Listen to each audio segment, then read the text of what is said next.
नमस्कार दोस्तों, आज के इसमें बात करना है ऑब्जेक्ट ओरिएंटेड थिंकिंग के बारे में। इससे पहले वाले लेक्चर में अपन ने समझा कि प्रोग्रामिंग पैराडाइम क्या होता है, प्रोग्रामिंग लैंग्वेज क्या होती है, पॉप लैंग्वेज क्या होती है, यानी कि प्रोसेसर ओरिएंटेड प्रोग्राम जो इससे पहले यूज की जाती थी। ठीक है, उसके बारे में पूरा ओवरव्यू इससे पहले वाले लेक्चर में देखा। आज की इसमें अपन देखने वाले हैं कि ऑब्जेक्ट ओरिएंटेड थिंकिंग क्या होती है। ठीक है, किस तरह से ऑब्जेक्ट ओरिएंटेड थिंकिंग काम करती है। ठीक है, उसके बारे में तो देखेंगे और फिर नेक्स्ट टॉपिक से अपना जो एक्चुअल टॉपिक है ओप्स, ठीक है, ओओपी, उसको अपन स्टार्ट करेंगे। ठीक है, चलिए तो अपन चलते हैं बैठ के स्क्रीन के ऊपर और इस टॉपिक को थोड़ा समझते हैं। ठीक है, चलिए सबसे पहले आज का जो टॉपिक है अपना ऑब्जेक्ट ओरिएंटेड थिंकिंग क्या होती है उसके बारे में। ठीक है, तो उसको थोड़ा समझते हैं। Introduction to object oriented thinking मतलब क्या होता है भैया? ऑब्जेक्ट ओरिएंटेड थिंकिंग एक टाइप का न्यू वे ऑफ थिंकिंग है जो प्रॉब्लम सॉल्विंग के लिए यूज की जाती है। ठीक है, बेसिकली ऑब्जेक्ट ओरिएंटेड थिंकिंग में क्या होता है कि यहाँ पे अपन जो है रियल वर्ल्ड प्रॉब्लम से या फिर बोल सकते हैं रियल वर्ल्ड अप्रोच से, जिसमें अपन क्लासेस एंड ऑब्जेक्ट पे यूज करते हैं, उससे जो है बेसिकली सोचते हैं, उससे प्रॉब्लम को सॉल्व कर रहे होते हैं। ठीक है, जैसे इससे पहले वाले एग्जांपल की बात करें जो प्रोसेसर ओरिएंटेड प्रोग्रामिंग थी, वहां पे क्या होता था, अपने पास मेन प्रॉब्लम होती थी, उसको अपन लोग छोटे छोटे फंक्शन में डिवाइड करते थे। ठीक है, जैसे मान लो अपने पास एक बड़ी सी यहाँ पे प्रॉब्लम पड़ी हुई है। ठीक है, अपन क्या करते थे यार, इसको ऐसे रियल वर्ल्ड प्रॉब्लम की तरह सोचने की बजाय अपन क्या करते थे, इसको पहले छोटे छोटे पार्ट में तोड़ेंगे और फिर जो है इसको सॉल्व कराएंगे। ठीक है, अब यहाँ पे क्या होता है, छोटा प्रोग्राम में तो चल जाता था, बट बड़ा प्रोग्राम जैसे ही काम आता था तो ये चीज फेल हो जाती थी। ठीक है, अब इसी चीज को सॉल्व करने के लिए अपन ने क्या ओपम की तरफ आए, जो अपनी ऑब्जेक्ट ओरिएंटेड प्रोग्रामिंग होगी इसकी तरफ आए। ठीक है, अब यहाँ पे क्या होता है कि यहाँ पे अपन रियल वर्ल्ड ऑब्जेक्ट का सहारा ले होते हैं। यहाँ पे अपने पास दो चीजें होती हैं, सबसे पहले हो गया अपने पास क्लास और दूसरा हो गया ऑब्जेक्ट। ठीक है, तो यहाँ पे अपने लोग क्या करते हैं, सबसे पहले क्लास को डिफाइन कर लेते हैं। ठीक है, उसके बाद जैसे अपने पास क्लास एक डिफाइन हो, बोल सकते हैं एक ब्लूप्रिंट। जैसे एग्जांपल लो, क्या होता है कि अपन लोग जब कार बना रहे होते हैं, डायरेक्टली कार नहीं बनाते, उससे पहले क्या करते हैं यार, एक ढांचा बनाते हैं, कैट सॉफ्टवेयर के ऊपर एक प्यारा सा अपन लोग बनाते हैं डिजाइन, क्या इस तरह की जो है कार दिखनी चाहिए। ठीक है, उसके अंदर ये फंक्शन होना चाहिए, कार चलेगी, कार दौड़ेगी, कार के अंदर बूस्ट होगा। ठीक है, तो ये सारी चीजें अपन पहले से डिफाइन करते हैं और फिर जैसे ही अपने पास एक ब्लूप्रिंट बन जाता है, उसके बाद जो है एक एक करके अपन ऑब्जेक्ट उतार होते हैं, अलग अलग रंग की कार उतार होते हैं। सबसे पहले रेड कलर की उतार लिया, ठीक है, उसके बाद ब्लू कलर की उतार लिया, उसके बाद ग्रीन कलर की, तो ये एक्चुअल जो है ऑब्जेक्ट होते हैं। ठीक है, तो इस तरह की जो पूरी अप्रोच होती है, इसको बोलेंगे अपन ऑब्जेक्ट ओरिएंटेड थिंकिंग या ऑब्जेक्ट ओरिएंटेड अप्रोच।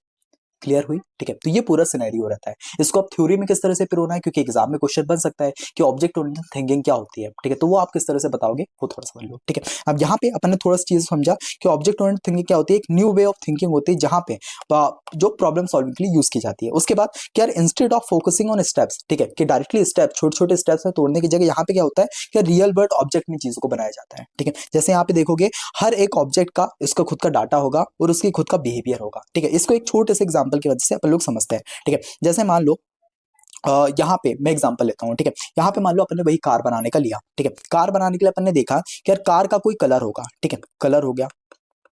ठीक है, कलर होगा, उसके बाद उसका कुछ बोल सकते हैं कि यार उसका कुछ कलर होगा, उसका कुछ इंजन होगा। ठीक है, उसके बाद उसके और दो तीन प्रॉपर्टी आप यहाँ पे लिख सकते हो। ठीक है, उसके बाद कुछ फंक्शन करेगी, क्या फंक्शन करेगी कि यार क्या कार जो है अपने पास एक्सीलेटर होगा उसके पास, एक्सीलेटर। ठीक है, मतलब एक्सीलेटर फंक्शन, क्या एक्सीलेटर जब जाएंगे वो आगे होगी। ठीक है, उसके बाद एक ब्रेक नाम का फंक्शन होगा। ठीक है, जिससे वो क्या होगी, रुकेगी। ठीक है, तो यहाँ पे अपन ने जो डाटा का नाम लिया ना, वो डाटा ये हो गए कलर और इसके इंजन। ठीक है, क्या कलर हो सकते हैं, रेड हो गया, ठीक है, ग्रीन हो गया, ये अपने डाटा हो गए। इंजन भी ये वाला इंजन होगा, ये वाला इंजन, ये इसके डाटा हो गए। बिहेवियर मतलब क्या, फंक्शन करेगी। यहाँ पे ये फंक्शन हो गया कि भैया ये अगर मान लो एक्सीलेटर देते हैं तो आगे बढ़ेगी। ठीक है, सेकंड फंक्शन हो गया कि ब्रेक मारते हैं तो रुक जाएगी। ठीक है, तो बेसिकली यहाँ पे ऑब्जेक्ट में क्या दो चीजें होती है, सबसे पहले डाटा जो अपनी प्रॉपर्टीज हो गई, जैसे ये हो गई। ठीक है, उसके बाद बिहेवियर जो अपनी ये हो गई फंक्शंस। क्लियर हुई? ये थोड़ा सा मैं अभी आपको बेसिक ही बता रहा हूँ। ठीक है, जैसे नेक्स्ट लेक्चर की तरफ बड़े ऊपर, तो उसको एक बहुत ही प्यारे एग्जांपल के, भगवान वाला एग्जांपल हो गया।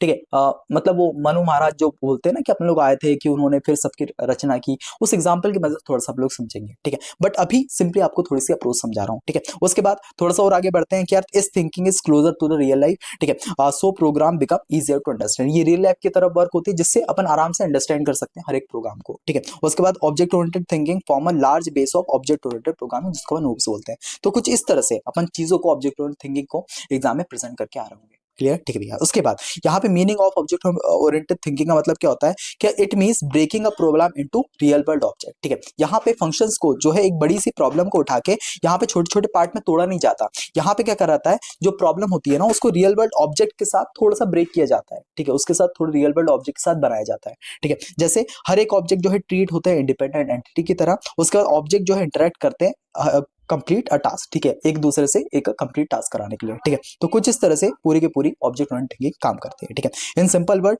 Think about the problem of a collection object working together just like a real world example. जैसे इसका भी एक एग्जांपल देता हूँ, जैसे स्कूल वाला सिस्टम काम करता है, ठीक है। स्कूल में क्या होता है, मैम हो गई, ठीक है, उसके बाद बच्चे हो गए, कॉपी पुस्तक हो गई, उसको बोलेंगे यार ऑब्जेक्ट, ठीक है। तो इस तरह से पूरा का पूरा सिस्टम एक दूसरे से इंटरेक्ट कर रहा होता है, जो अपन थोड़ा सा आगे डिटेल में समझ रहे होंगे, ठीक है। चलिए, यहाँ पे अपन को चीज समझ में आई। अब प्रोसीजर ओरिएंटेड थिंकिंग और ऑब्जेक्ट ओरिएंटेड थिंकिंग में क्या फर्क होता है, यहाँ पे एक डायग्राम आपको समझा रहा होगा। प्रोसीजर ओरिएंटेड थिंकिंग में क्या होता है कि यहाँ पे अपने पास एक बड़ी सी प्रॉब्लम होती है, जिसको अपन छोटे छोटे पार्ट में जो है उसको डिवाइड कर होते हैं, जिसको अपन फंक्शन बोलते हैं। बट ऑब्जेक्ट ओरिएंटेड थिंकिंग में क्या होता है, यहाँ पे अपने पास ऑब्जेक्ट और क्लासेस में जो है इस चीज को डिफाइन किया जाता है, एक ब्लूप्रिंट बनाया जाता है, और इस ब्लूप्रिंट के तौर पे अपन धीरे धीरे जो है पूरी की पूरी चीजें ऑब्जेक्ट बना रहे होते हैं। क्लियर, ठीक है भैया। चलिए यहाँ पे, ठीक है, चलिए उसके बाद जो अपनी प्रोसीजर थिंकिंग को यहाँ पे फोकस किया जाता है स्टेप्स के ऊपर, यहाँ पे डाटा जो है सेकेंडरी रखा जाता है, उसके बाद लॉजिक ड्रिवन अप्रोच होती है। बट वहीं ऑब्जेक्ट ओरिएंटेड थिंकिंग की बात करिए, यहाँ पे फोकस जो है ऑब्जेक्ट भी किया जाता है, ठीक है। डाटा और बिहेवियर जो है साथ में रहते हैं, एकदम बाउंड होकर रहते हैं। उसके बाद रियल वर्ल्ड जो है ड्रिवन अप्रोच है, ठीक है। तो इस तरह से थोड़ा सा अपन इसको एक्सप्लेन कर सकते हैं, ठीक है। उसके बाद रियल वर्ल्ड एग्जाम्पल की अगर बात करें, जैसे क्लासरूम का एग्जाम्पल हो गया, क्लासरूम अभी आपको बात कर रही थी, यहाँ पे अपन क्या कहोगे, यहाँ पे अपनी टीचर हो गई, ठीक है, यहाँ स्टूडेंट हो गया, कॉपी हो गई, पुस्तक हो गए, ठीक है। और ऑब्जेक्ट क्या क्या बोल सकते हैं, क्या नोटबुक हो गया, डेस्क हो गया, ठीक है, पेंसिल हो गया, बैकपैक हो गया, फिर उसके बाद शार्पनर हो गया, स्टेपलर हो गया, इरेजर हो गया। अब ऑब्जेक्ट का भी मैं एग्जांपल दूं ना, ऑब्जेक्ट का मतलब कि यार आपकी रियल वर्ल्ड एंटिटी जो भी है,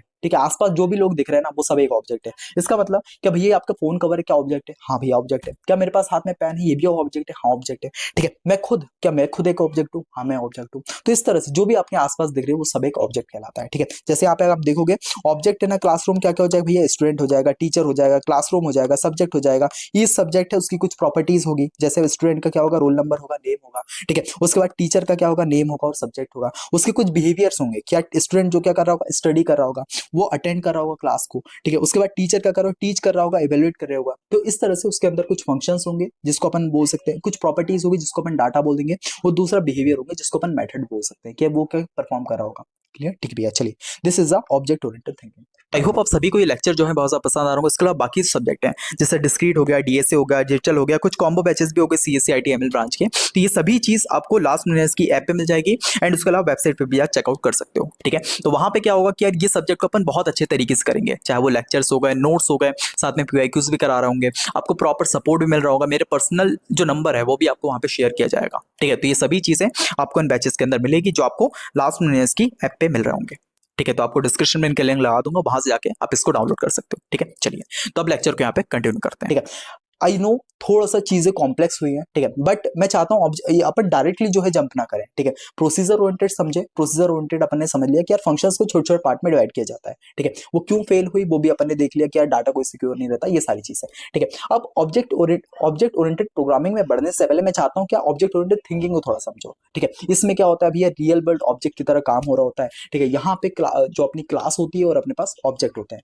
क्लास क्या होता है, क्लास इज अ ब्लूप्रिंट, ठीक है। वहीं ऑब्जेक्ट की बात करें, ब्लूप्रिंट से ही आप लोग बेसिकली ऑब्जेक्ट बनाते हो, रियल वर्ल्ड एंटिटी होता है। ऑब्जेक्ट क्या होगा भैया, कोई भी चीज जो अपने आसपास देखते हो, मोबाइल हो गया, कवर हो गया, अपन खुद होगा, ये सब एक ऑब्जेक्ट होते हैं। क्लियर, ठीक है भैया। अब ऑब्जेक्ट के अंदर कुछ चीजें होती है, जैसे उसकी प्रॉपर्टीज हो गई, ऑब्जेक्ट का कुछ नाम होगा, जैसे मान लो मेरा नाम क्या है, मेरा नाम आदित्य है, मेरा जो कलर है वो ब्लैक है, ठीक है। उसके बाद और भी चीजें हैं, जैसे मान लो ऑब्जेक्ट के ऊपर क्या क्या है, मेरा कलर हो गया, मेरी एज हो गई, ठीक है, मेरी हाइट हो गई, ये सब मेरा डाटा है। उसके बाद मैं फंक्शन कर पा रहा हूँ, मतलब मैं एक टीच कर पा रहा हूँ, ठीक है। उसके बाद मैं जो है चल पा रहा हूँ, मैं सांस ले पा रहा हूँ, ये मेरे फंक्शंस हो गए। क्लियर, तो हर एक ऑब्जेक्ट के अंदर उसकी प्रॉपर्टीज होगी, उसके बिहेवियर्स होंगे। क्लियर, ठीक है भैया। चलिए, अब why object oriented thinking is needed, क्यों इसकी जरूरत पड़ी। सबसे first problem, real world problem are object based, ठीक है। रियल वर्ल्ड जितनी भी प्रॉब्लम ना जो अपन आज के टाइम में देख रहे हैं वो सब रियल वर्ल्ड जो है ऑब्जेक्ट बेस्ड है। सेकंड चीज क्या, प्रोसीजर प्रोग्राम जो है बिकम करता है कॉम्प्लेक्स लार्ज सिस्टम। शॉर्ट में तो ठीक है काम हो जाता है, बट जैसे ही थोड़ी सी लार्ज उसमें आती है चीजें, तब वो है मात खाने लगता है, ठीक है, वो नहीं कर पाता चीजें। थर्ड हो गया भाई, डाटा सिक्योरिटी इज रिक्वायर्ड, ठीक है, डाटा की सिक्योरिटी जरूरी है। उसके बाद सॉफ्टवेयर जो है वो इजी टू मेंटेन है, इजी टू मॉडिफाइड है और इजी टू रीयूज है, जो अपनी ऑब्जेक्ट ओरिएंटेड की बात कर रहे हैं, ठीक है। उसका ऑब्जेक्ट ओरिएंटेड थिंकिंग सॉल्व और दिस इशू, ठीक है। तो ये सारी चीजें अपन इसमें बता सकते हैं। उसके बाद कैरेक्टरिस्टिक्स बात करें तो सबसे पहले think in terms of object, इसमें ऑब्जेक्ट की टर्म्स में सोचा जाता है। सेकंड चीज क्या, यहाँ पे कंबाइन किया जाता है डाटा और बिहेवियर को, ठीक है। डाटा मतलब क्या, पर्टिकुलर डाटा, और फिर वो क्या बिहेवियर कर रहा है। थर्ड चीज क्या, एनकरेज कर जाता है मॉड्यूलर डिजाइन को। फोर्थ, सपोर्ट करता है डाटा का प्रोटेक्शन, क्या इसमें कोई डाटा का लॉस नहीं हो सकता, ठीक है। बिना उसके फंक्शन के आप डाटा को एक्सेस ही नहीं कर सकते। क्लियर, ठीक भैया। उसके बाद make program closer to real life, तो ये कुछ इसकी कैरेक्टरिस्टिक हुई, ठीक है। उसके बाद ऑब्जेक्ट इंटरेक्शन कॉन्सेप्ट, जैसे ऑब्जेक्ट जो है डू नॉट वर्क अलोन, अकेले जो है वर्क नहीं करता, दे कम्युनिकेट बाय सेंडिंग मैसेज, ये जो है मैसेज को सेंड कर रहा होता है, जिसको अपन मैसेज पासिंग बोलते हैं, ठीक है, जो आगे अपन लोग फीचर्स ऑफ ओप्स में पढ़ेंगे, ठीक है। One object request another to object perform action, ठीक है। तो इस तरह से बेसिकली इंटरेक्शन होता है ऑब्जेक्ट ओरिएंटेड प्रोग्रामिंग में, ठीक है। जैसे मान लो एग्जांपल यहाँ पे एटीएम का जो ऑब्जेक्ट है वो रिक्वेस्ट करता है बैंक अकाउंट को कि विड्रॉल करो मनी, ठीक है, और वो फिर आराम से मतलब पैसे निकाल सकते हैं लोग, ठीक है। चलिए इसके एडवांटेज की बात करें, इजी टू अंडरस्टैंड डिजाइन है। उसके बाद मॉडल्स जो है रियल वर्ल्ड प्रॉब्लम के हैं। थर्ड चीज इंप्रूव करता है भाई प्रोग्राम की क्लियरिटी। उसके बाद रिड्यूस करता है कॉम्प्लेक्सिटी और foundation of modern programming language, ठीक है। तो ये थोड़ा सा थ्योरी पार्ट है, ठीक है। अगर ये चीज आपको थोड़ा समझ में आ गई ना, ऑब्जेक्ट ओरिएंटेड बोल सकते हैं थिंकिंग क्या होती है, ठीक है। उसके बाद अपन ओप्स की तरफ जब बढ़ रहे होंगे आपको सारी चीजें बहुत अच्छी से क्लियर तरीके से समझ में आ रही है। वहां पे बहुत प्यारा एग्जांपल लेके चलेंगे जिससे आपका पूरा कॉन्सेप्ट ओप्स से रिलेटेड क्लियर हो जाएगा, ठीक है। चलिए मैं चाहता हूँ थोड़ा सा आपको डिटेल, मतलब बहुत ज्यादा इजी भी ना करूँ कॉन्सेप्ट को और बहुत ज्यादा टफ भी ना करूँ, ठीक है। मीडियम ले में चलते रहे कि आपको ऐसा नहीं लगे कि यार अच्छा सा चीज है, क्योंकि ये आगे चल के भी आपको काम आने वाला है, प्लेसमेंट में भी आपका इसका यूज होगा। तो ये थोड़े कॉन्सेप्ट आपके दिमाग में रहेंगे ना, तो आपको आगे चल के बहुत ज्यादा हेल्प हो रही है, क्लियर, ठीक है। चलिए तो ये चीजें हैं, ठीक है। इसको आप डिस्क्रिप्शन से डाउनलोड कर सकते हो नोट्स को। बाकी जिस जिस तरह से मैंने पढ़ाया आप आराम से वीडियो को पॉज करके इसको नोट भी अपने हैंड रिटन नोट्स खुद बना सकते हो, ठीक है। चलिए तो आप कमेंट सेक्शन में मुझे बताओगे भाई लेक्चर आपको कैसा लगा, ठीक है। लेक्चर अच्छा लगा हो तो फीडबैक देना, नहीं लगा हो जो इंप्रूवमेंट की जरूरत हो वो थोड़ा बताना, ठीक है। बाकी अगर वीडियो अच्छी लगी हो चैनल को सब्सक्राइब कर लेना, ठीक है। इस जो अपना सेकंड ईयर है इसके लिए मैं बस ओप्स पढ़ा पाया हूँ, ठीक है। इफ अगर पॉसिबल हो पाता है तो मैं ट्रिपल ई भी कवर करने का ट्राई करूंगा, जिससे आपके 2 सब्जेक्ट इस सेमेस्टर में कवर हो रहा है, ठीक है। अभी चैनल स्टार्ट हुआ है तो बहुत सारी चीजें मैं नहीं कर पाऊंगा, बट जो इंपॉर्टेंट क्वेश्चन हो गया या फिर बोल सकते हैं जो नोट्स वाली प्रॉब्लम हो गई, ठीक है, 1-2 सब्जेक्ट के नोट्स भी प्रोवाइड करने का ट्राई करूंगा, ठीक है। तो ये पूरी चीजें रिसोर्सेज में थोड़ा देने का ट्राई करूंगा, और बाकी नेक्स्ट सेमेस्टर के अंदर जैसे ही आप आ रहे होंगे जो भी आपके सब्जेक्ट है शुरू से यहाँ पे पढ़ाई हो रही होगी, ठीक है। चलिए तो इसी के साथ वीडियो को कंप्लीट करते हैं, मिलते हैं नेक्स्ट, तब तक के लिए बाय बाय।